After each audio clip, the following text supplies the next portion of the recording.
이 은혜로운 찬양을 우리 형제자매님들 매주 들으시는 거예요? 예, 좋으시겠습니다.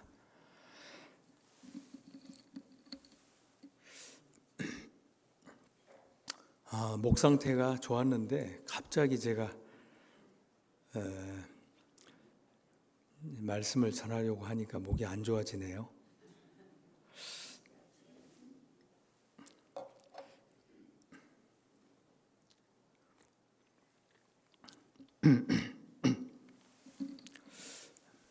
찬양이 너무 감동된 것. 우리 작은 불꽃이지만 참 험한 바다를 비춘다는 참 그 가사가 참 우리가 빛의 자녀로 이 세상에 살고 또 어두운 가운데 있는 분들에게 빛을 비춰서 그 영혼을 하나님께 인도하는 참 너무나 귀한 그리스도인이라는 것을 생각해 볼 수가 있었습니다.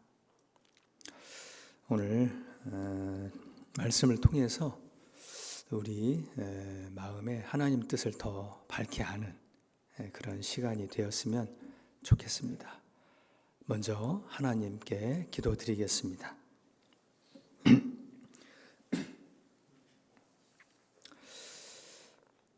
주님 감사합니다. 하나님도 모르고 소망도 없이 살던 우리를 크신 사랑으로 구원하여 주시고 또 십자가의 보혈로 우리의 모든 죄를 깨끗하게 씻어 주심으로 천국에 들어갈 소망을 주신 주님 감사합니다. 항상 그 은혜를 잊지 않고 귀하고 값진 삶을 살아갈 수 있도록 도와주시옵소서. 이 복음을 전하기 위해서 세계 곳곳에 나아가 수고하고 고생하는 우리 선교사님과 가족들 주님께서 일일이 돌봐주시고 영육간에 채워주셔서 많은 사람들을 옳은 대로 돌아오게 하는 일에 부족함이 없도록 돌봐주시기를 원합니다. 오늘 이 시간에 주님께서 필요한 말씀을 전하게 도와주시고 또 우리 형제 자매님 한 분 한 분의 삶을 돌봐주셔서 주님을 섬기고 쫓아가는 걸음에 부족함이 없도록 돌봐주시기를 원합니다. 세상이 너무나 요란합니다. 나라를 치리하는 위정자들에게 함께 해주셔서 평안하고 고요한 가운데 복음을 전할 수 있도록 모든 걸 도와주시기를 원합니다. 이 시간 주님께서 함께 해주시기를 원합니다. 예수님 이름으로 기도드렸습니다. 아멘. 우리 성경 말씀 히브리서 말씀을 찾겠습니다. 히브리서 10장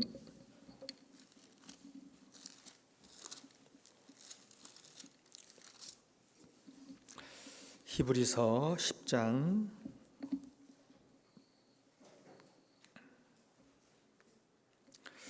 24절 25절입니다. 24절로 25절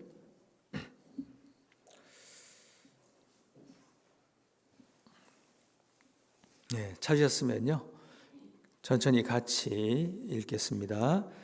서로 돌아보아 사랑과 선행을 격려하며 모이기를 패하는 어떤 사람들의 습관과 같이 하지 말고 오직 권하여 그날이 가까움을 볼수록 더욱 그리하자.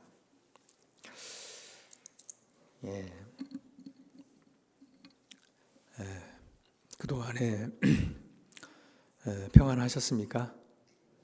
예. 생각보다 공주교회가 가깝더라고요. 평택에서. 그래서 단숨에 달려왔습니다. 이렇게 가까운 데 계신 줄 몰랐어요.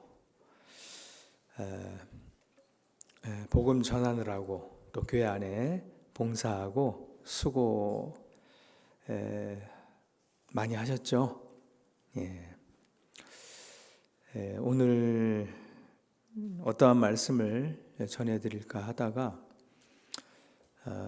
서로 이 사랑과 선행을 격려하라라는 이 말씀에서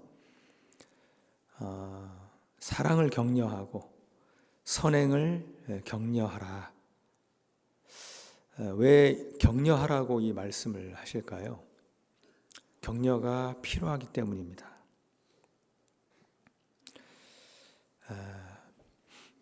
선행이 사라지는 시대에 우리가 살고 있습니다. 악행이 많아지죠. 사랑이 식어진다라는 예수님 말씀대로 사랑이 식어져가는 시대에 우리가 살고 있습니다. 그런 시대에 우리가 사랑과 선행을 격려하라라는 이 말씀처럼 격려가 필요합니다. 이 격려는 함께 모이는 곳에서 격려가 있죠. 모이기를 패하는, 모이지 않는 그런 습관과 같이 하지 말고 그것도 습관 든다는 거죠. 이 습관은 게으름부터 시작이 되고 뭔가 이 틈이 벌어지는 것부터 시작이 되는 겁니다. 그래서 우리는 늘 정해진 시간에 모이고 정해진 시간에 함께하고 정해진 시간에 그렇습니다. 모이기를 패하는 어떤 자들의 습관과 같이 하지 마라. 오직 권하여 그날이 가까움을 볼수록, 그날이 어떤 날입니까? 주님 다시 오시는 날, 마지막 시대 징조들을 말씀하셨는데 그 징조들이 지금 동시다발적으로 다 이루어지는 시대입니다. 그러다 보니까 이 경제적으로도 굉장히 불안하고 어려운 시대에 우리가 살고 있어요. 우리 형제자매님들도 아마 그런 어려움을 당하는 분들도 계실 겁니다. 마지막 시대라서 그래요. 그러나 그 가운데서도 신앙생활을 해야 하기 때문에 하나님은 필요한 것을 필요를 채워주신다고 약속하셨습니다. 사랑과 선행을 격려해야 되는데 언제 더욱 그리해야 되냐면 그날이 가까움을 볼수록 주님 다시 오시는 그 징조와 현상을 볼수록 더욱 그리하자. 더욱. 마지막 때에 사람들은 귀가 가려워서 자기가 쫓을 스승을 많이 둔다 그랬죠. 다른 것에는 관심이 많은데 말씀에는 관심이 없고 참 이 강팍한 시대라고 말씀하셨습니다. 그 가운데에서 그 얼마의 사람들은 그래도 마음이 가난하고 심령이 가난합니다. 그런 가난한 사람, 진리를 찾는 사람, 하나님을 찾는 사람들이 있기 때문에 우리는 빛을 고루 비춰서 등대처럼 말이죠. 오늘 찬양 불러주신 그 가사의 내용처럼 비추세. 등대는 누가 있든 없든 자기를 바라보든 안 바라보든 간에 항상 그 자리에서 길 잃은 자들에게 빛을 비추는 겁니다. 우리의 사명이자 하나님께서 기뻐하시는 이 복음 전하는 일, 우리는 항상 깨어 있어야 됩니다. 깨어 있다는 것은 빛을 비춘다는 거죠. 듣든지 아니 듣든지 그것은 내 책임이 아닙니다. 내 몫이 아닙니다. 나는 그냥 비추면 되는 거죠. 받든지 안 받든지, 믿든지 안 믿든지, 듣든지 안 듣든지 간에 나는 한결같이 주님의 사랑을 전하는 겁니다. 교회 안에는 하나님께서 함께 해 주셔서 우리가 비록 부족한 모습이 있고 좀 나약한 모습이 있다 할지라도 우리를 통해서 하나님은 자기의 일들을 해나가십니다. 그런데 거기에 도전하고 방해하는 사단의 역사가 있죠. 사단이 방해를 하고 말씀을 믿지 못하도록 방해하고 또 오해를 하게도 합니다. 교회를 이상하게 생각을 하고 마치 예수님을 믿는 것을 잘못된 일을 하는 것 마냥 그렇게 오해도 불러일으키기도 합니다. 이 사탄 마귀는 하나님의 일을 방해를 하죠. 사단 마귀는 하나님과 함께 동행하는 그리스도인들도 방해하고 시험합니다. 어떻게 하면 하나님 말씀에서 멀어지게 할까? 하나님이 함께 하시는 교회에서 떨어지게 할까? 어떻게 하면 이 교제에서 멀어지게 할까? 에덴 동산은요, 아담 하와를 거기에 두시기 위해서 창설하셨죠. 정말 너무나 아름다운 동산입니다. 에덴 동산, 행복의 동산, 기쁨의 동산이라는 뜻을 가지고 있습니다. 그런데 이 사단은 아담과 하와가 그곳에 있는 것을 아주 괴로워하는 겁니다. 그래서 아담을 넘어뜨리기로 계획을 세우는 거죠. 아담을 넘어뜨린다는 것은 하나님 말씀을 어기고 죄를 짓게 만든다는 겁니다. 그런데 사단이 이렇게 보니까 아담은 하나님께로부터 말씀을 받았고 선악을 알게 하는 이 실과를 먹지 마라. 먹는 날 정령 죽으리라. 반드시 죽는다. 경고하셨기 때문에 아담에게 접근해봤자 자기 말을 안 듣는다는 것을 알았을 거예요. 그래서 아담에게 제일 약한 부분이 무엇일까 살펴보다가 하와라는 그의 아내, 아내에게는 방법이 있겠다. 그래서 접근을 하게 됩니다. 하와에게. 뭐라고 접근을 하죠? 물어봅니다. 뭘 물어보죠? 창세기 말씀을 한번 찾아보겠습니다. 창세기 3장입니다. 창세기 3장 1절입니다. 창세기 3장 1절. 여호와 하나님의 지으신 들짐승 중에 뱀이 가장 간교하더라. 뱀이 여자에게 물어 가로되 하나님이 참으로 너희더러 모든 동산 모든 나무의 실과를 먹지 말라 하시더냐? 이 질문을 한번 보십시오. 이 물어보는 이 질문의 의도를 한번 보세요. 이 질문 하나에 하와는 정신을 못 차리게 됩니다. 물어 가로되 몰라서 물어보는 게 아닙니다. 악한 의도를 가지고 물어보는 거예요. 하나님이 참으로 진짜로 너희더러 동산 모든 실과 모든 나무의 실과를 먹지 말라고 하시더냐? 하나님은 이 에덴 동산에 보기에도 아름답고 먹기에도 좋은 동산 나무 실과를 다 허락하셨어요. 다 네가 임의로 먹어라. 마음대로 먹어라. 그런 하나님의 은혜를 축소시키고 왜곡시킨 겁니다. 우리도 신앙생활 이렇게 하다 보면은요, 이런 비슷한 질문들을 받을 때가 있어요. 예수 믿으면 떡이 나오냐? 밥이 나오냐? 점심 때 밥 나옵니다. 이 하나님 믿는 이 구원받고 살아가는 이 행복과 기쁨을 하나님이 은혜를 허락해 주신 것을 다 취소시키는 거예요.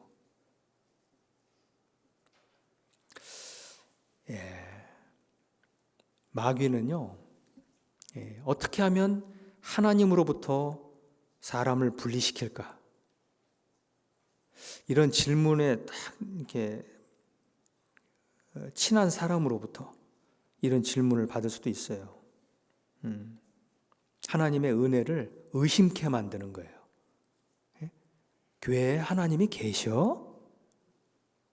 하나님이 계시면 왜 이런 일들이 일어나는데? 하나님은 완전하신 분인데 왜 교회에서 이렇게 이해되지 않는 일들이 생길까? 왜 그래? 어떠세요?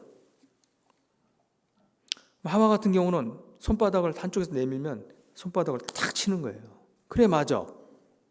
하나님 안 계신가? 마귀는요, 악한 의도로 질문을 한다는 것을 우리가 정신을 차리고 있어야 됩니다. 예. 하와는 여기서부터 말을 섞어서 결국은 한번 물음을 탁 던지니까 하와가 팍 그 질문에 맞고 질문을 받고 흔들립니다. 그때 결정타를 날리죠. 결코 죽지 아니하리라. 완전히 전면 거짓말로 탁.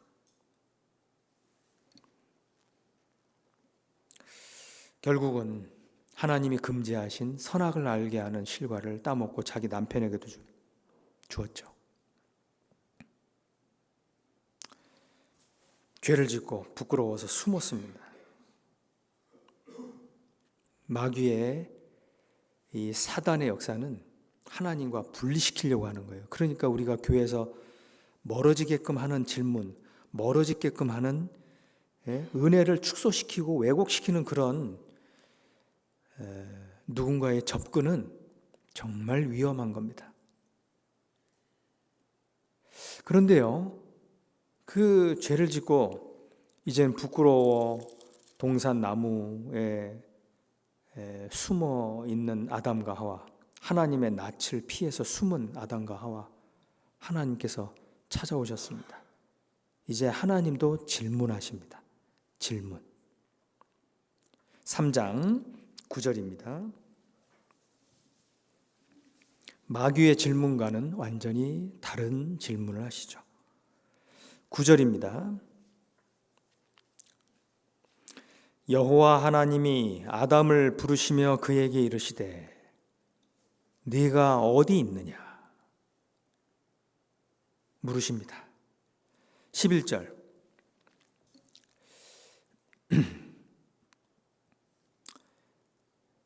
같이 한번 읽겠습니다. 가라사대 누가 너의 벗었음을 내게 고하였느냐 내가 너더러 먹지 말라 명한 그 나무 실과를 네가 먹었느냐. 자, 하나님께서 연거푸 질문을 하십니다. 아담은 하나님으로부터 이 물음을 들었을 때 자기의 상태를 정확히 보게 되는 겁니다. 내가 벗었으므로 두려워하여 숨었나이다. 왜 벗었어요? 무화과 나뭇잎 잎으로 치마를 했잖아요. 안 벗었습니다. 그런데 왜 벗었다고 이렇게 고백을 했죠? 하나님께서 너 어디 있느냐? 너 지금 어디 있느냐? 이런 하나님의 말씀을 듣고 벗었음으로 고백을 하는 거예요. 누가 너의 벗었음을 너에게 말을 했느냐? 내가 너더러 먹지 말라는 것을 먹었느냐? 이런 질문을 받으면 아담은 자기가 하나님 앞에 얼마나 큰 잘못을 했는지 깨닫게 되는 겁니다. 사람이 자기 죄에 주목하잖아요. 그러면 하나님께 죄송함을 느껴요. 회개하는 마음이 되는 겁니다. 회개를 하잖아요. 그럼 하나님께서 용서해 주셔요. 자기의 죄에 주목하지 않잖아요. 회개 안 합니다. 회개 안 하잖아요. 구원 못 받습니다. 그래서 하나님은요, 이 질문의 의도가 구원하시려고, 우리를 잘 되게 하시려고, 비록 하나님을 등지고 멀리 떠났지만 나를 사랑하셔서 구원하시려고 그런 말씀을 해주시는 겁니다. 비록 내 상태를 지적하는 말씀을 들으면 부끄럽기도 하고 또 죄송하기도 하지만 정확히 내 상태를 알게 되는 거예요. 그래서 우리의 듣는 말씀은 때로는 찌르는 채찍처럼 정말 우리 마음에 큰 찔림이 되기도 하고 부끄럽기도 하고, 그런 이 말씀이 우리에게 우리의 상태를 알려주시는 겁니다. 만약 지금 이 시간 우리 형제 자매님들께 누구야? 너 지금 어디에 있느냐? 라고 하나님께서 물어보신다면 여러분 뭐라고 대답하시겠습니까? 예, 대답하시겠죠. 예, 저는 지금 우리 공주교회 안에서 정말 행복하게 살고 있어요. 네, 하나님, 저 지금 복음 전하는데 전하는 그 사람 속에 저도 전하려고 애쓰고 있어요. 예, 하나님, 저 여기에 있어요. 예, 하나님, 저 교제 안에 있어요. 모임 안에 있어요. 참 그렇게 대답하면 얼마나 나도 기쁘고 하나님도 기쁘시죠. 그런데 누구야? 너 어디 있느냐? 라고 질문을 받았는데 대답을 못해요. 제가 구원은 받았지만 교제에 없습니다. 제가 구원은 받았는데 복음을 전하는 하나님 뜻대로 살지는 못하는 곳에 있습니다. 만약 그런 찔림에 대답을 못한다면 우리는 마음으로 돌이켜야 될 것입니다. 자기의 그 잘못된 상황을 하나님 앞에 고했을 때 내가 벗었으므로 두려워하여 숨었나이다. 그때 하나님은 가죽옷을 지어 입히시는 거예요. 짐승 2마리를 끌고 와서 그 앞에서 죽여서 피를 흘려 죽여서 그 가죽을 벗겨서 아담 1벌, 하와 1벌, 그 무화과 나뭇잎으로 치마, 그건 옷이 안 되니까 가죽옷으로 옷을 지어 입힌 겁니다. 그것은 우리의 부끄러움을 가리려고 해도 가릴 수 없었던 우리의 죄를 예수님께서 대신 죽으심으로 말미암아 얻은 구원의 옷, 피를 흘려서 우리의 모든 죄를 사하시고 영원한 속죄를 이루시고 다 이루었다 하신 예수님께서 구원의 옷으로 우리에게 입히시는 거예요. 그 옷을 입고 하나님 앞에 서면 의롭다, 한 번도 죄 짓지 않은 완전한 의인으로 봐주시는 겁니다. 그러니까 우리가 의인만 갈 수 있는 천국에 당당히 들어갈 수가 있는 것이죠.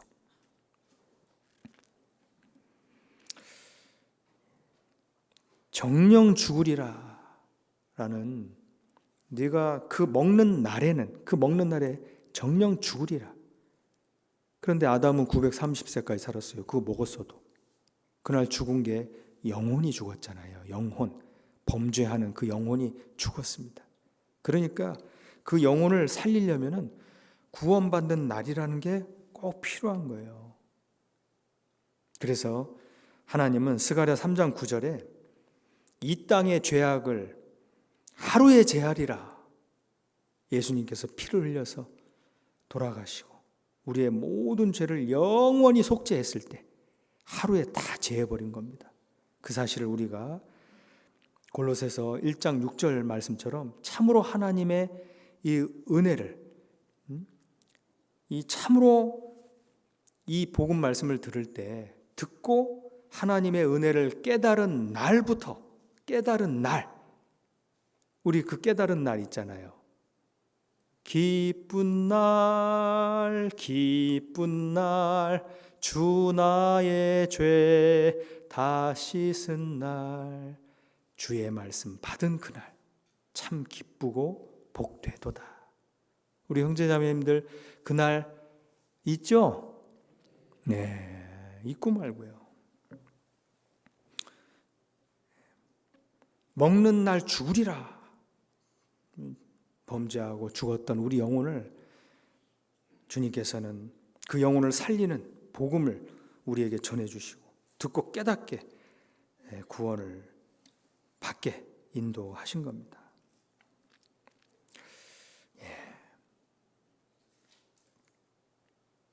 이 마귀는 어떻게 해서든 그 하나님의 은혜를 축소시키고 왜곡시키려고 하죠.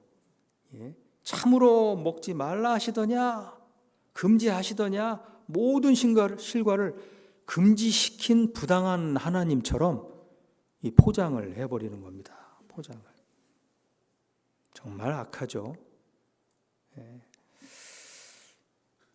그런 이 마귀가요, 하나님을 잘 섬기는 그런 사람에게 시험하고 유혹한다는 것도 우리가 알아야 돼요.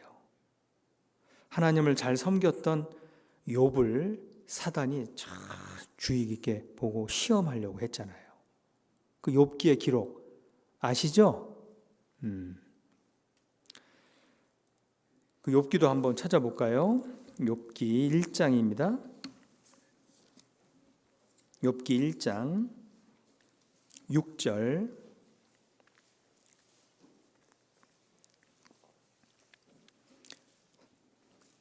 욥기 1장 6절입니다. 하루는 하나님의 아들들이 와서 여호와 앞에 섰고 사단도 그들 가운데 왔는지라. 여호와께서 사단에게 이르시되 네가 어디서 왔느냐? 사단이 여호와께 대답하여 가로되 땅에 두루 어떻게 했다고요? 돌아 여기저기 다녀왔나이다. 8절 같이 읽겠습니다. 여호와께서 사단에게 이르시되 네가 내 종 욥을 유의하여 보았느냐? 그와 같이 순전하고 정직하여 하나님을 경외하며 악에서 떠난 자가 세상에 없느니라. 자, 사단은요, 두루 여기저기 돌아다니는 존재입니다. 돌아다니면서 뭐 하죠? 삼킬 자를 찾는 겁니다. 베드로전서 5장 8절에 근신하라 깨어라 너희 대적 마귀가 우는 사자같이 두루 다니며 삼킬 자를 찾나니. 삼킬 자를 찾습니다. 그러니까 하나님께서 구원받은 성도는 함께 모이기를 힘쓰고 교회 안에 딱 거하라고 말씀하시는 거예요. 요한복음 15장의 예수님 말씀대로 너희는 내가 일러준 말로 이미 깨끗하였으니, 예수님 말씀을 들으면 죄가 깨끗해지는데 얼만큼 깨끗해지느냐? 천국에 당당히 들어갈 정도로 완전하게 깨끗해집니다. 그럼 네 이제 구원받고 천국 가게 됐으니 네가 알아서 네 마음대로 살아라. 그러셨어요? 내 안에 거하라. 거하라고 하셨어요. 깨끗하였으니 내 안에 거하라고 말씀하셨습니다. 왜요? 삼킬 자를 찾아 돌아다니는 사단이 있기 때문입니다. 그러니까 교회 안에 거하라는 말씀에 딱 순종하고 딱 붙어 있어야 돼요.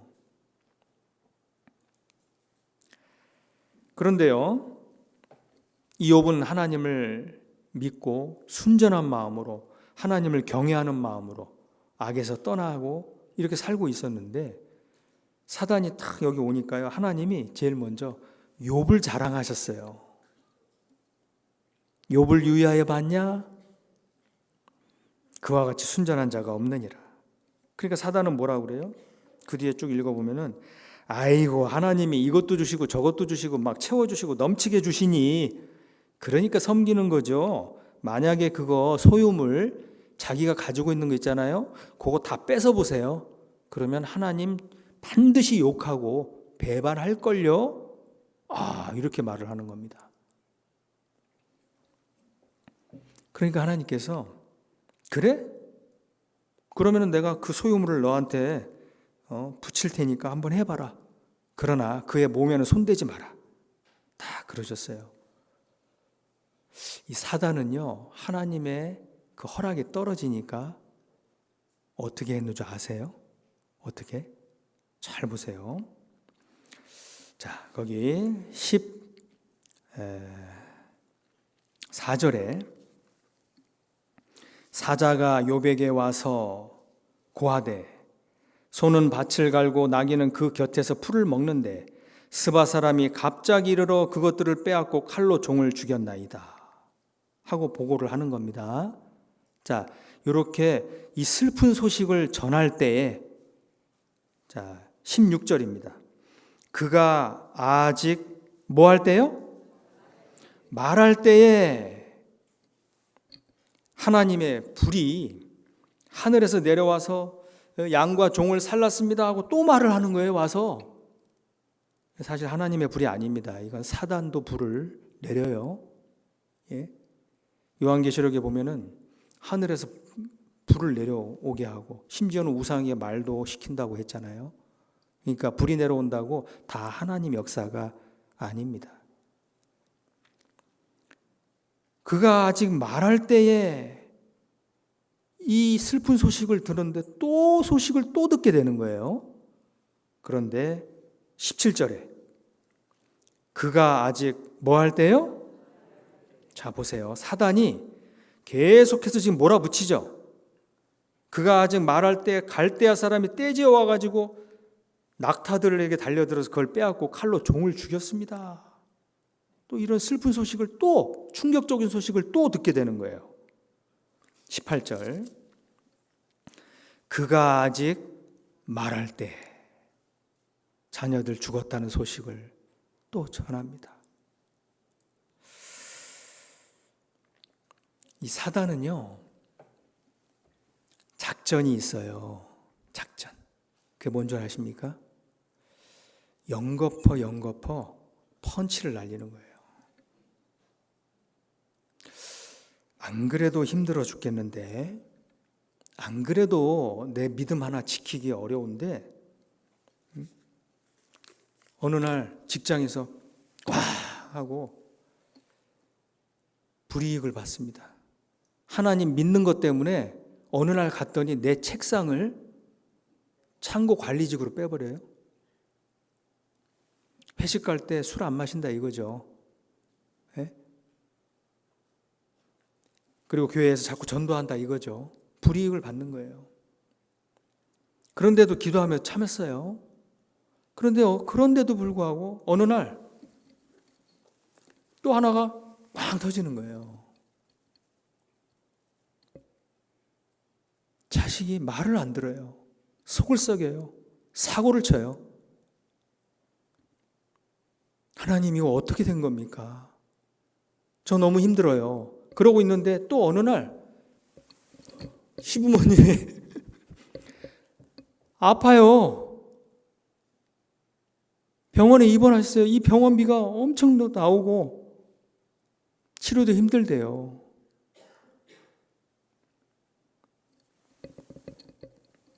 엎친데 덮치고, 예, 또 덮치고. 예, 왜 그럴까요? 마음을 무너뜨리게 하려고 하는 겁니다. 사람이 계속해서 안 좋은 일을 계속해서 연속적으로 당하잖아요. 그러면 믿음이 있고 신앙이 있어도 마음이 혹 무너지기가 쉬워요.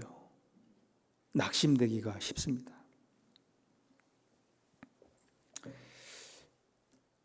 마귀가 원하는 건 바로 그겁니다. 네가 이렇게 하는데도 믿음을 지킬 수 있어? 네가 이런 일이 생겼는데도 하나님을 여전히 의지한다고? 네가 이럼에도 불구하고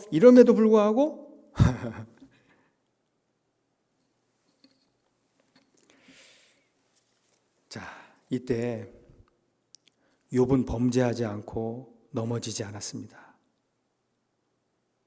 넘어지지 않은 비결이 뭘까요?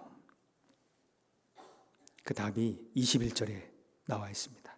21절,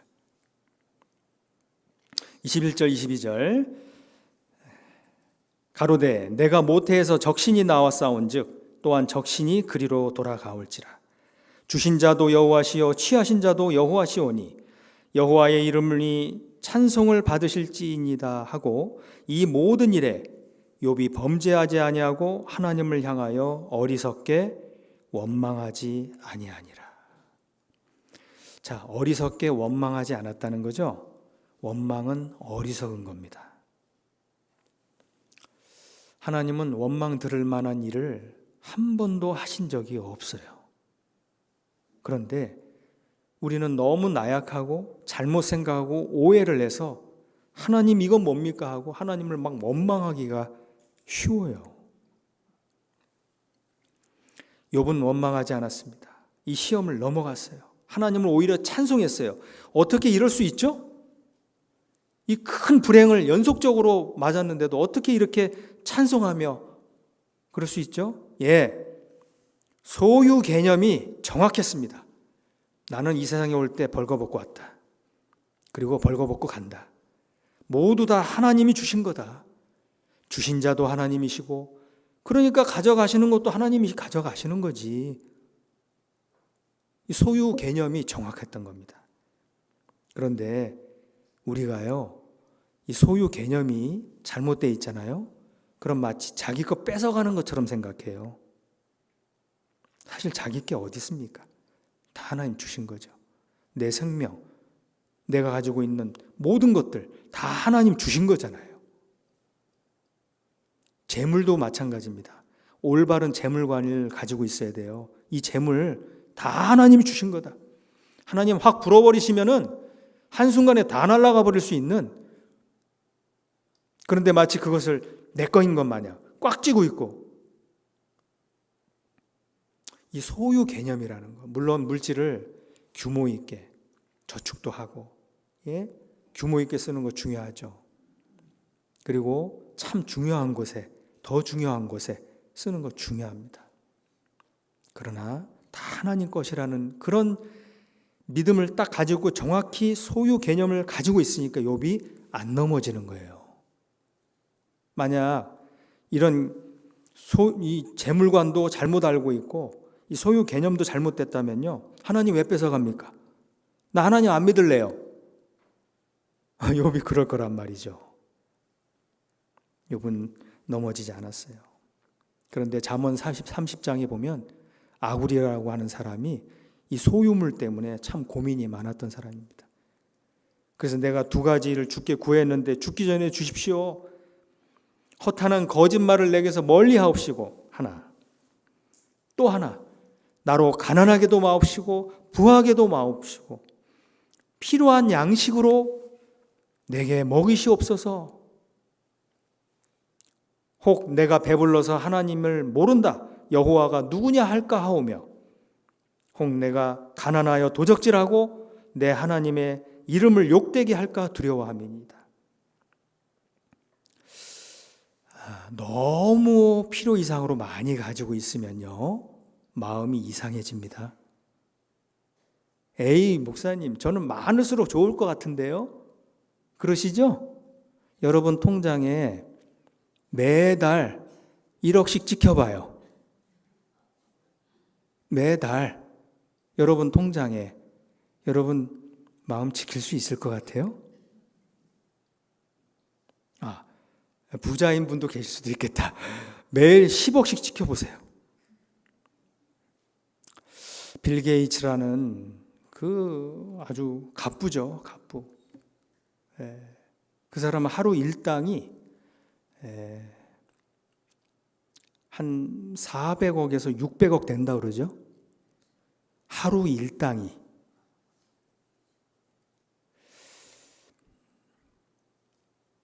필요 이상으로 너무 많이 가지고 있는 거, 내가 자격도 안 되고 지킬 수도 없는데 그거는 저주일 수가 있습니다.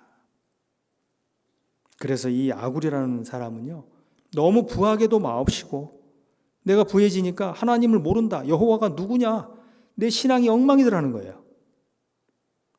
그런데 또 너무 없어가지고 도적질할까 두려워하는 그런 마음, 꼭 필요한 양식으로.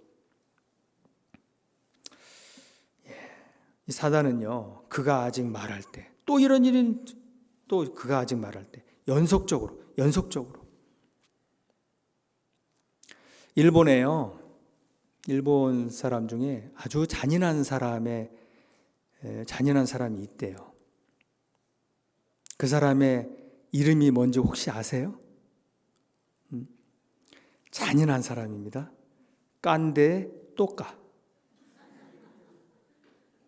그 앞에 하나 더 있는데 그건 내가 설교 단상에서 얘기할 수는 좀 부적절한 거여서 뭐 도끼가 나온다나 어쩐다나 하는데 깐데 또까. 엎드러졌는데 덮치는 건 더 힘듭니다. 욥은 그런 힘든 상황 속에서 원래 내가 아무것도 없었다라는 거, 거기에 하나님 다 채워주신 것을 인정할 때 벗어날 수가 있었어요. 우리가 선을 행할 때 낙심하지 말아야 됩니다. 갈라디아서 6장 9절에 우리가 선을 행하되 낙심하지 말지니, 왜 그랬을까요? 주님 위해 살려고, 말씀에 순종하려고 살려고 그렇게 해도 낙심하는 일들이 있을 수가 있는 거예요. 낙심하지 마라. 낙심하지 마라. 우리가 낙심하지 아니하노니 겉사람은 후패하나 우리의 속은 날로 새롭도다. 보여지는 환경은 부서지고 틀어지고 나빠질 수 있지만 하나님은 이 모든 환경을 허락하셨다. 그럼 뭔가 선하신 뜻이 있을 것이다. 딱 하나님을 믿는 쪽으로. 그러니까 안 넘어지잖아요. 그 뒤에 또 찾아왔습니다. 사단이. 그때 하나님 또 자랑하셨어요. 2장의 내용입니다. 네가 내 종 욥을 위하여 보았느냐? 똑같이 또 자랑하세요. 그는 순전하고 하나님을 경외하며 악에서 떠난 자가 없다. 자, 보세요. 또 자랑을 이렇게 하시잖아요. 왜 자랑할까요? 하나님의 자랑이 되는 사람은 그런 어려운 중에서도, 고통 중에서도, 안 좋은 일을 연속적으로 경험하면서도 하나님께 원망하지 않고 찬송하는 사람을 하나님 기뻐하십니다. 그 믿음이잖아요. 그러니까 이 사단은 이 왜곡된 것이 돌아올 수 없는 존재입니다. 사단은. 그러니까 뭐라 그러냐면, 가죽으로 가죽을 바꾸니까 그 소유물을 빼앗을 뿐만 아니라 이제 그 생명을, 몸을 쳐보세요. 그러면 하나님 배반하고 욕할 겁니다. 그래? 그러면은 한번 네가 해봐라. 욥을 쳐봐라. 그러나 그 목숨은, 그 생명은 해하지 마라. 딱 그 선을 그어주셨어요. 그러니까 사단이 신이 나가지고 가서 발끝부터 머리끝까지 악창, 아주 지독한 피부병입니다. 너무 괴로웠어요. 너무 괴로웠어요. 그러니까 너무 그 온전한 데가 없이 다 병이 드니까 기왓장, 조각으로 그 날카로운 부분으로 가려운 부분을 막 긁었다는 거예요. 긁었어. 자, 그 모습을 옆에서 계속 지켜봤던 아내가 있었습니다. 아내가 이렇게 보니까 소유물이 죽고 뺏어가고 자녀들 잘못되고 이런 걸 보면서도 참았어요. 그런데 정작 욥 당사자가 자기 남편이 하나님 앞에 이렇게 병들고 저주받는 모습을 보니까 이 아내가 여기서는 못 참았습니다. 뭐라 그래요? 거기 한번 보시죠. 2장 9절입니다. 2장 9절. 그 아내가 그에게 이르되 당신이 그래도 자기의 순전을 굳게 지키느뇨 하나님을 욕하고 죽으라. 10절 같이 또 읽겠습니다. 그가 이르되 그대의 말이 어리석은 여자 중 하나의 말 같도다. 우리가 하나님께 복을 받았은즉 재앙도 받지 아니하겠느뇨. 하고 이 모든 일에 욥이 입술로 범죄치 아니하니라. 이 아내가 못 참은 게 뭐냐면은 하나님 앞에 자기 신앙을 지켰는데 왜 저주받냐 이거예요. 거기에서 무너지는 겁니다. 그래도 순전을 지키느냐. 우리가 신앙생활 하면서요, 참 그 어려운 중에서도 신앙생활 이렇게 하잖아요. 직장생활에서도 또 가정생활에서도 또 학생활 학교에서도 주님 위해서 뭔가를 부지런히 또 참고 인내하고 막 그럽니다. 그런데도 뭔가 나아지는 게 없고, 그런데도 오히려 더 안 좋은 일이 생겨버리는 거예요. 자, 이때 우리가 무너질 수 있다는 거예요. 이 아내처럼. 아내는 참다 자기 한계가 딱 오니까 그래도 하나님 앞에 믿음을 지키느냐. 하나님을 욕하고 죽으라.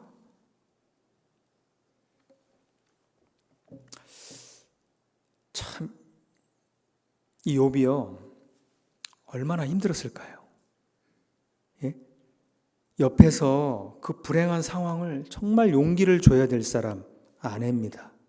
가까이 있는 사람이 조금만 참아요. 하나님 뜻이 있을 거예요. 왜 이런 일이 생기는지 모르지만 조금만 참으면 버텨봐요. 하나님 계시잖아요. 용기를 줘야 되는데 용기를 주기는커녕 더 아픔을 주었습니다. 그런데 욥은 여기서도 정말 힘들었지만 무너지지 않고 시험을 통과했습니다. 어떻게 통과할 수 있었을까요? 복을 주시는 분도 하나님이시고, 복을 주시는 분도 하나님이시고, 재앙도 주시는 분이 하나님이시다. 하나님을 인정하니까 문제가 되지 않은 겁니다. 자, 이게 믿음입니다. 하나님이 너무 기뻐하셨어요. 이 욥을 너무 기뻐하셨어요. 우리도요, 이 순전함이라고 하는 게 뭐냐면 정말 세상 사람들이 또 누가 보더라도 이건 안 좋은 일인데 내가 그런 상황에서도 여전히 하나님으로 인해 기뻐하고 여전히 하나님을 찬양하는 그 모습 하나님이 자랑하십니다. 내 욥을 보았느냐? 그같이 순전한 자가 없다. 그같이 악에서 떠난 자가 없고 정직한 자가 없고 하나님을 경외하는 자가 없다. 자랑을 막 하시는 거예요. 어때요? 우리 공주교회 형제자매님들, 우리 형제자매님들도 참 어려운 중에 중복돼서 또 여러 어려움, 저런 어려움 중에서도 이 욥처럼 주신 자도 하나님이시고 가져가신 자도 하나님이시고 복을 주시고 또 재앙도 주시고 다 하나님이 선하신 뜻 가운데 행하시는 것이다. 그렇게 의심하지 않고 오히려 믿고 찬양하는 마음으로 나오면 하나님 뭐라 그러실까요? 사단에게 너 공주 여기 땡땡땡 누구를 봤냐? 김아무개, 이아무개, 최아무개, 박아무개 누구를 봤냐? 그와 같이 순전히 하나님을 경외하는 자가 없느니라. 하나님의 자랑이 되는 겁니다. 자랑. 하나님 너무 기뻐하시는 거예요.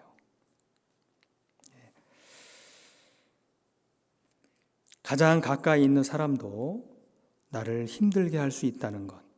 우리가 그 한 사람이 이렇게 넘어질 때 옆에 있는 동무는 같이 넘어지라고 있는 게 아니라 그 동무를 붙들어 일으키라고 옆에 있는 겁니다.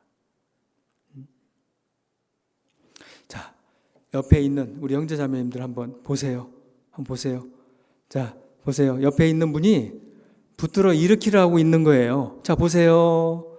자, 눈을 맞추고 한번 인사해 보겠습니다. 형제님, 자매님 힘내세요.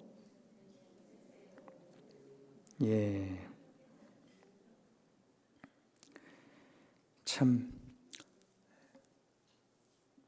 욥이 그런 고난을 당할 때 그 시간이 계속 흘러갈 때 우리가 욥기를 읽어가면서 너무 답답하다, 너무 힘들다, 그런 힘들겠다 이런 걸 느끼잖아요. 그런데요, 하나님의 선하신 뜻이 이루어져 가고 있는 거예요. 그게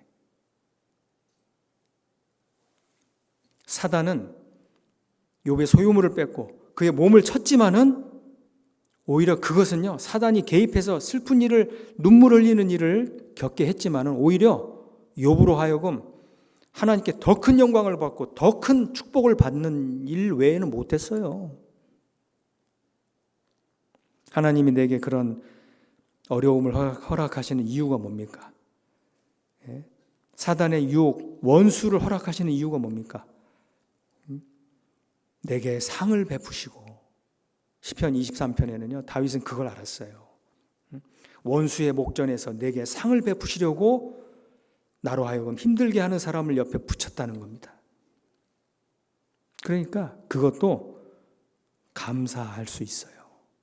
우리 형제자매들 옆에서 힘들게 하는 사람 있죠? 예? 힘들게 하는 사람 있을 거예요. 이때 옆에 쳐다보면 안 됩니다. 예.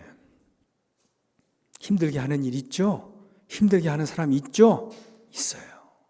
그런데 그 사람 왜 옆에 두입니까? 내 옆에 가시가 되잖아요. 아픔이 되잖아요. 왜 하나님 그거 허락하십니까? 그럼에도 불구하고 하나님 앞에 내 순전을 굳게 지키면 나중에 어떻게 됩니까? 하나님께서 다 그거 보상하시잖아요. 욥이 어떻게 됐습니까? 나중에 그 공경을 돌이켜 주셨어요. 욥기 마지막 장을 보겠습니다. 42장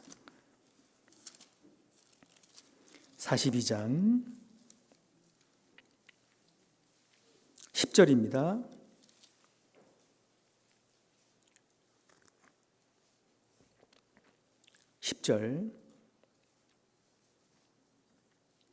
같이 읽겠습니다.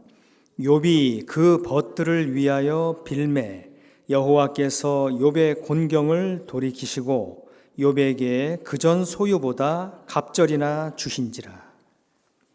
예, 하나님의 이 선하신 뜻입니다. 더 주시려고, 더 영광스럽게 하시려고.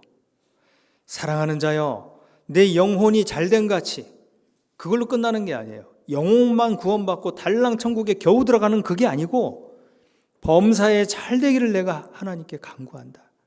하나님은 정말 우리를 사랑하시고 정말 잘되기를 원하시는 분입니다. 그래서 하나님 앞에 영광스럽게 서기를 원하세요. 욥의 사단이 욥을 아프게 했을 때만 주변 사람들이 본다면 욥은 망한 사람이다 이렇게 말을 할 수가 있죠. 그러나 끝까지 봐야죠. 끝까지. 끝이 어떠냐는 거예요. 완전히 반전이 되는 겁니다. 우리의 구원받은 형제자매들 어때요? 이 세상에서 누가 나를 볼 때 뭐 알아주지도 않고 별 볼 일 없는 사람처럼 보이기도 하고, 예? 오히려 고난도 있고, 예? 어려움도 많고 그러죠. 나중에 보세요. 나중에 하나님 나라에 들어갈 때 보자고요.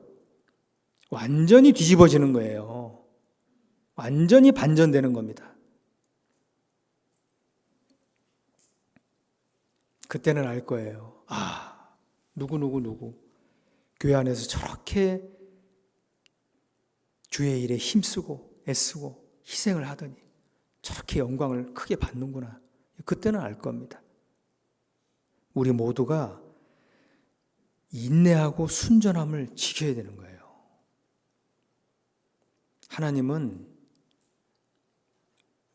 하나님은요, 우리를 잘 되길 원하시는 분입니다. 너무너무 사랑하시는 분이세요. 그러니까 어떠한 상황에서도 우리는 하나님의 사랑을 의심하면 안 되는 겁니다. 길이 참고 마음을 굳게 하라 그랬어요. 길이 참고. 야고보서 5장에 욥의 인내를 너희가 들었지 않느냐? 하나님은 가장 자비하신 분이시다. 주의 강림하시기까지 길이 참으라, 참으라, 인내하라, 인내하라, 복되다. 계속해서 말씀하시잖아요. 그 인내가 참 중요한 겁니다. 신앙생활 하면서 꼭 배우고 익혀야 될 게 인내라는 거예요. 인내. 복음 전하는 것도요. 누가 복음을 잘 전하냐면, 누가 전도 잘하냐면 인내를 잘하는 사람이 전도 잘해요. 이렇게 전화 보니까 관심 없거든요. 오히려 핀잔만 받거든요.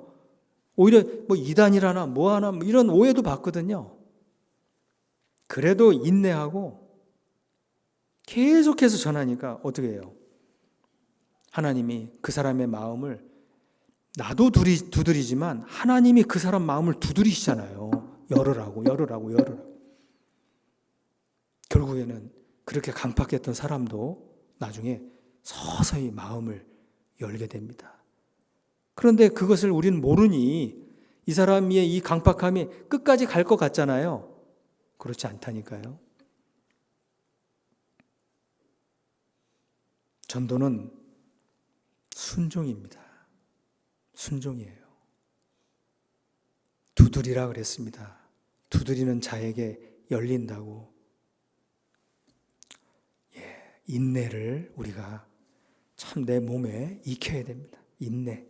참 묵묵히 알아주든 못 알아주든 간에 인내, 끈질김 중요한 겁니다. 끈질김.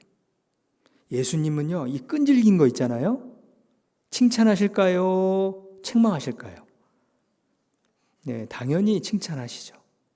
끈질김 때문에 칭찬받은 여인이 있습니다. 마태복음 15장입니다. 사랑과 선행은 병들어 죽게 된 자, 죄의 병에 죽어가는 자를 살려내는 것을, 많은 선행이 있지만 그 중에 큰 선행이 죽은 영혼을 하나님 앞에 인도해서 살려내는 겁니다. 마태복음 15장 21절입니다. 21절. 예수께서 거기서 나가사 두로와 시돈 지방으로 들어가시니, 22절 같이 읽겠습니다. 가나안 여자 하나가 그 지경에서 나와서 소리질러 가로되 주 다윗의 자손이여 나를 불쌍히 여기소서 내 딸이 흉악히 귀신 들렸나이다 하되. 이 가나안 여인 이방인입니다. 이 여인이 예수님 오셨다는 그 이야기를 듣고요, 예수님 앞에 온 거예요. 다윗의 자손이여 나를 불쌍히 여겨주십시오. 내 딸이 귀신 들렸습니다. 그런데 예수님의 반응이 좀 이해가 안 됩니다. 왜? 예수님은 말씀을 안 하세요. 이 뒤에 예수는 한 말씀도 대답지 아니하시니 이해가 안 되죠. 예수님은 병자를 고치시고, 심지어는 그 가버나움의 백부장, 자기 종이 병들어서 죽어가는데 예수님 오셔서 고쳐주세요 그랬어요. 고쳐달라고. 그때 예수님이 내가 가서 고쳐주리라 그러실 거잖아요. 가서 고쳐주리라. 가시기까지 하시는 이 예수님이 왜 이 여인의 청은 왜 아무 대답도 안 하실까요? 이 여인이 대답 안 하시는 예수님을 보고도요, 뒤에서 계속 불쌍히 여기서 이 제자들 뒤에서 말이에요. 그러니까 이 제자들이 너무 뒤에서 시끄럽게 하니까 예수님에게 대신 부탁합니다. 예수님 고쳐주고 보내시죠. 그러니까 예수님이 더 서운한 말씀하시죠. 나는 이스라엘 집에 잃어버린 양 외에는 다른 데는 난 보냄받지 않았다. 저 사람은 다른 동네 사람이다. 이런 얘기잖아요. 난 안 고쳐주겠다. 뭐 이런 의도로밖에는 생각할 수가 없어요. 자, 보세요. 이 가나안 여인이 자기 딸 이제 살 수 있겠다. 예수님 오셨으니 기대를 갖고 딱 나왔는데 예수님 대답도 안 하세요.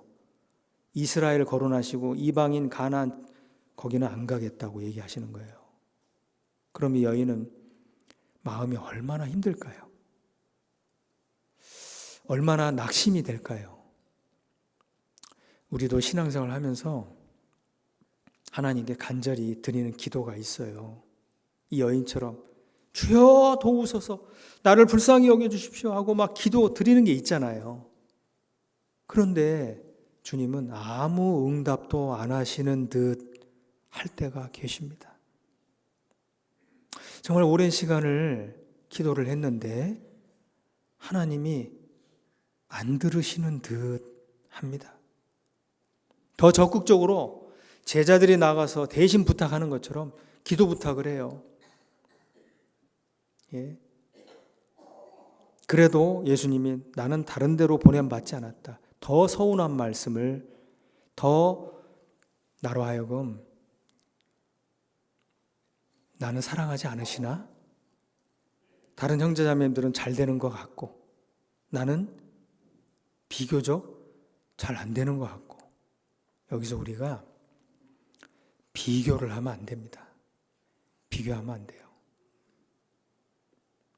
눈에 보여지긴 하지만 그렇다고 비교하면 안 돼요. 하나님은 가버나움의 백부장에게는 간다고 해야 그 백부장이 뭐라고 그래요? 주여 그리 마옵소서. 예수님이 우리 집에 들어오심을 나는 감당치 못한다고 그랬잖아요. 간다고 해야 그의 믿음이 확 드러나는 거예요. 나도 내 밑에 부하가 있습니다. 저더러 가라 하면 가고 오라고 하면 옵니다. 말씀만 하신다면 내 종이 낫겠나이다. 정말 큰 믿음이죠. 예? 어떤 사람의 믿음을 드러내기 위해서는 예수님은 내가 가서 고쳐주리라. 적극적으로 나서실 때가 있습니다. 그건 그의 믿음을, 이만한 믿음을 만나보지 못했다라고 하는 그의 믿음을 드러내기 위해서고 칭찬하기 위해서죠. 그런데 어떤 경우에는 이 가나안 여인처럼 외면하는 듯, 안 들으시는 듯, 주님이 나와 멀게 여겨지는 듯 할 때가 있어요. 이때 우리가 의심하지 말아야 됩니다. 나를 위해서 피 흘려 죽기까지 하신 주님이 나를 외면하실 리가 없어요. 이 여인은 그것을 의심하지 않았어요. 그러니까 어떻게 했습니까? 나중에 더 적극적으로 예수님 앞에 딱 나왔잖아요. 주여, 이제 절을 했어요. 예수님께 절을 하면서 저를 도우소서. 그때 예수님이 자녀의 떡을 취해서 개들에게 던짐이 마땅치 않다. 나는 이스라엘 자녀들에게 먹이려고 그러지 너는 이방인이고 개다. 이런 의미잖아요.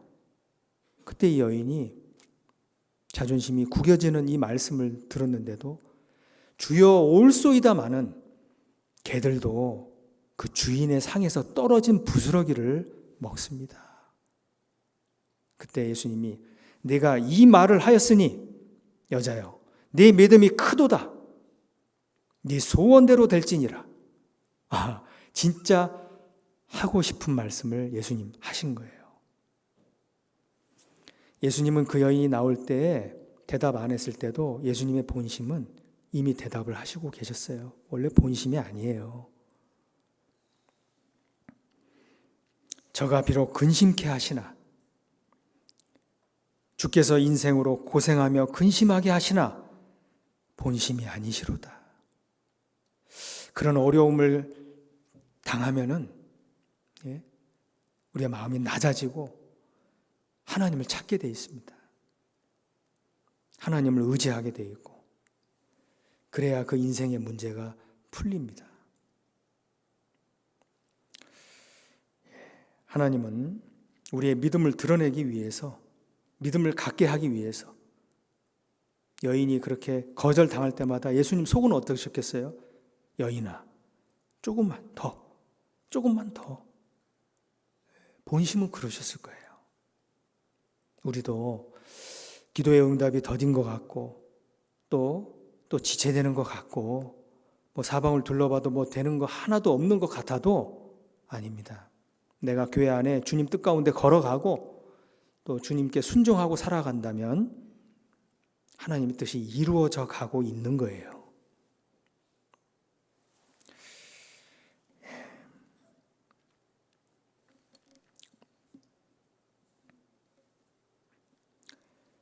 요한복음 11장도 보시겠습니다. 요한복음 11장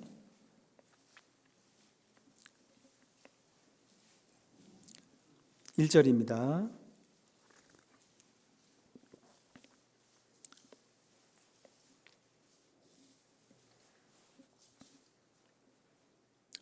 요한복음 11장 1절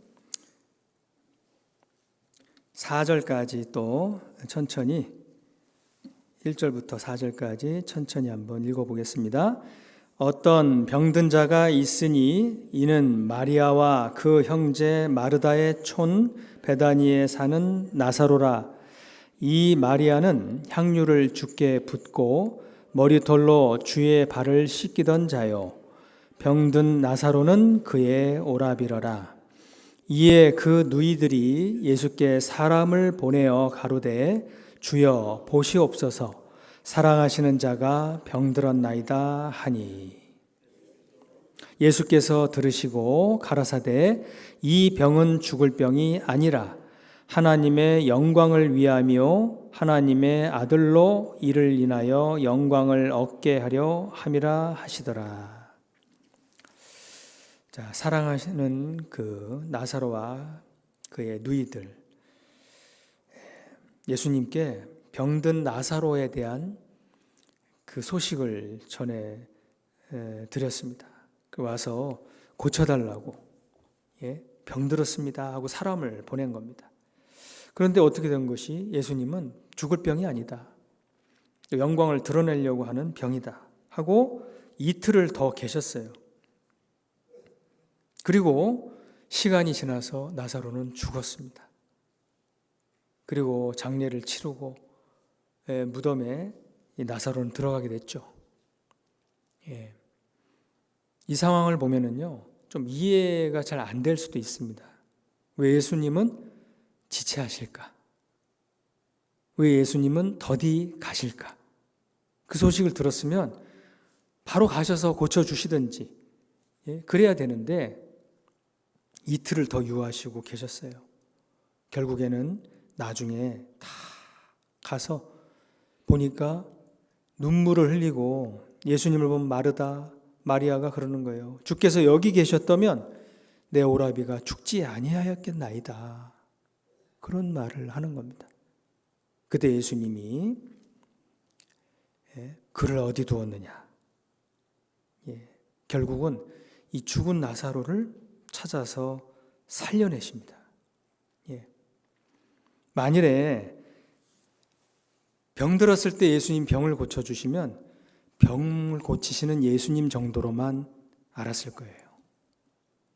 그런데 예수님께서 이제 가망이 없고 죽은 지 나흘이나 된 이 나사로를 말씀 한마디로 살려내는 이 엄청난 일을 보여주셨습니다. 이제서야 비로소 나는 생명이요 부활이라고 말씀하신 그 말씀을 그대로 믿을 수가 있었다는 거죠. 하나님은 어떠한 경우에서든 지체하는 듯 보여도 하나님의 선하신 뜻이 계신 거예요.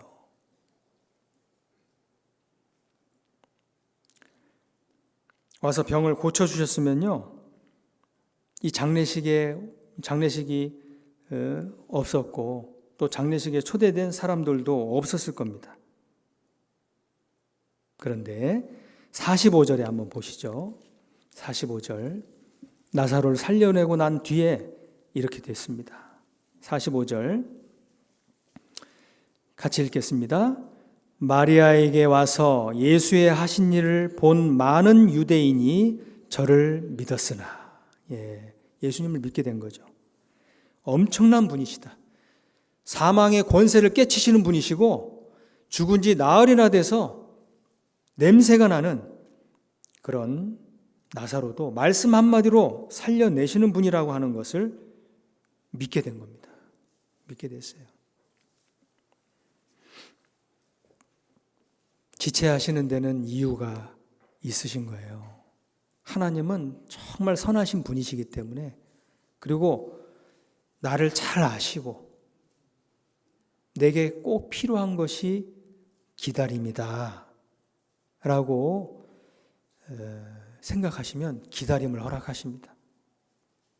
내가 너무 조급하면 기다림을 배우게 하시고, 내가 너무 성격이 급하면 하나님은 또 참는 마음을 가르쳐 주시고 인내하게 하시고 버티게 하시는 겁니다. 하나님은 선하신 분입니다. 우리가 끝까지 그런 인내하는 마음으로 하나님을 의심하지 않고 견디잖아요. 하나님 칭찬하십니다. 자랑거리가 돼요. 누구를 보았느냐. 저는 그 기다림 속에, 그런 어려움 속에서도 순전히 믿음을 지켰다. 칭찬하십니다. 마지막 시대의 징조들이 일어날 때 우리는 혼탁하고 세상이 어지러울 때 우리는 주님 오실 날을 기대하고 주님 바라보는 그 기대를 더 해야 합니다. 주님 오실 날 가까웠구나. 그리고 하루하루를 맞이할 때 주님 맞을 마음의 준비를 해야 합니다. 초대교회 성도들이 준비하는 마음으로 계속해서 위로를 받고 또 이 세상을 살아갈 때 힘있게 살아갈 수 있었어요. 데살로니가 전서 4장입니다. 데살로니가 전서 4장입니다.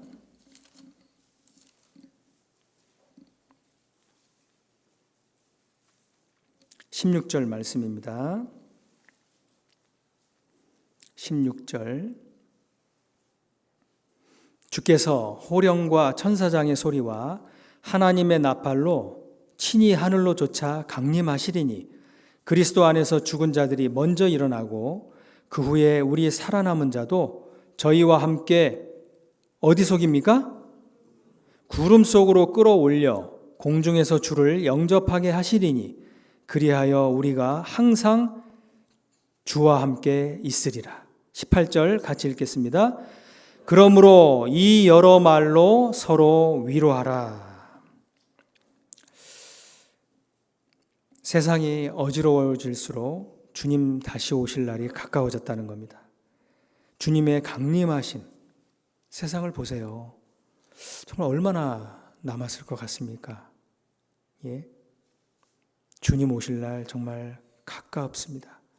이때 우리는 주님 곧 오신다고 하는 이 확실한 사실 앞에 그걸 위로로 삼고 우리가 공중에서 주를 영접하게 하는 그 날을 기대하고 오늘 하루, 내일 하루를 힘있게 기쁘게 살아가야 됩니다. 우리가 항상 주와 함께 있으리라. 우리 최대의 소망이잖아요. 이 여러 말로 서로 위로하라 그랬습니다. 위로하라. 사랑과 선행을 격려하라고 했습니다. 그날이 가까움을 볼수록 그런 징조들을 더 볼수록 우린 더욱 그리하라 그랬습니다. 성경 맨 마지막에도 요한계시록에 기록한 말씀, 우리에게 인내하라. 그리고 속히 주님 오신다. 그렇게 권하고 계시잖아요. 주님 곧 오신다. 참 그런 것을 생각할 때 우리에게 정말 큰 위로가 됩니다. 특별히 우리 중에는 어려운 일을 겪는 분들이 많이 있을 수 있습니다. 그분은 주님 오실 날 내가 받을 위로가 더 크다라는 것을 생각하면은 큰 위로가 될 것입니다. 위로하라. 위로하라. 아멘 주 예수여 속히 오시옵소서. 내가 진실로 속히 가리라. 아멘 주 예수여 오시옵소서. 주 예수의 은혜가 모든 자에게 있을지어다. 그렇게 요한계시록은 끝납니다. 우리 형제 자매님들 서로 격려하고 위로하는 그런 시간들이 되었으면 좋겠습니다. 한번 아까도 했는데 옆에 한번 보시고요. 한번 위로의 말을 해보겠습니다. 자, 감사합니다 형제님 해보시죠. 형제님들 보시고 감사합니다. 예. 자매님들도 한번 보시고요. 옆에 계셔서 감사합니다. 자매님들 보시고 한번 따라서 인사해 보세요. 옆에 계셔서 감사합니다. 예. 서로 위로해야 합니다. 서로 격려하는 가운데 우리가 더욱 인내를 하고 견딜 수 있고 또 서로 연합하는 가운데 큰 힘을 얻을 것입니다. 초대교회 성도들이 정말 기가 막힌 어려움, 환난, 어려운 그런 곤란함 중에서도 힘껏 살았어요. 왜요? 그 비결이 뭡니까? 주님 곧 오신다. 주님 곧 오신다. 예? 마라나타. 서로 위로했다 그러잖아요. 마라나타. 아람어로 마라나타가요. 주님 곧 오십니다. 그 뜻인 거예요. 한마디 더 해보시죠. 옆에 보시고 마라나타. 마라나타. 예, 마라탕 말고 마라나타. 예, 주님 곧 오신다는 이 말씀이 우리에게 얼마나 위로가 됩니까? 정말 그 위로로 신앙생활 힘있게 사시고요. 또 주님의 나라에 들어갈 때 우리의 눈에서 눈물을 닦아주신다 그랬어요. 주님 위에 흘린 눈물, 신앙 위에 흘린 눈물 주님이 닦아주시고 안아주시고 위로해 주실 것입니다. 영원히 힘내어 사시기 바랍니다. 기도하시겠습니다. 주님 감사합니다. 저희가 무엇이 간데 이렇게 주님의 큰 관심과 사랑과 은혜 속에서 살아갈 수 있습니까? 모든 것이 주님의 은혜입니다. 마지막 때 징조가 너무나 많이 나타나는 이때 너무나 혼탁하고 어지러운 세상 중에 우리가 교회 안에서 사랑과 선행을 서로 격려하고 서로 붙들어주고 서로 기도하는 서로 사랑하는 우리 아름다운 공주교회 또 공주교회로 늘 인도해 주시기를 원합니다. 또 안으로는 서로 사랑하고 또 밖으로는 힘있게 복음을 전하는 귀한 교회로 더욱 인도해 주시옵소서. 오늘 또 서로 사랑과 선행을 격려하라는 교훈을 받았습니다. 서로 격려하고 교회 안에서 더욱 힘껏 살아갈 수 있도록 필요한 것들 하나님께서 채워주시기를 원합니다. 또 집회가 계획이 되어 있습니다. 대전도 집회, 내일부터 한 주간 시작되는 그 집회 가운데 함께 해주셔서 그 불쌍한 영혼들 인도하는 일에 우리가 지치지 말고 또 서로 격려하며 그 귀한 영혼들을 인도하는 일에 끝까지 싸울 수 있도록 힘을 주시길 원하고 기쁨을 주시기를 원합니다. 모든 것을 감사드리며 예수님 이름으로 기도드렸습니다. 아멘.